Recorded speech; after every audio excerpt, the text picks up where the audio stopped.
Hi, we'll be reviewing suction via catheter.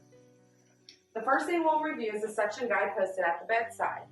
In this case, our suction depth is 11 and our suction catheter size is an 8 French.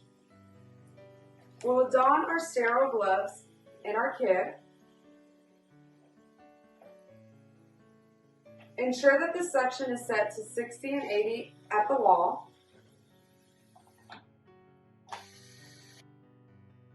Pre-oxygenate our patient with our unsterile hand.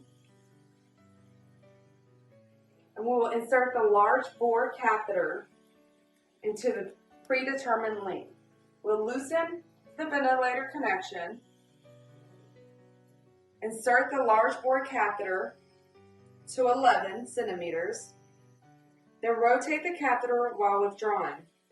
Suction should not take no longer than 5 seconds per pass. If secretions are thick, normal saline may be used for loosening secretions before suctioning.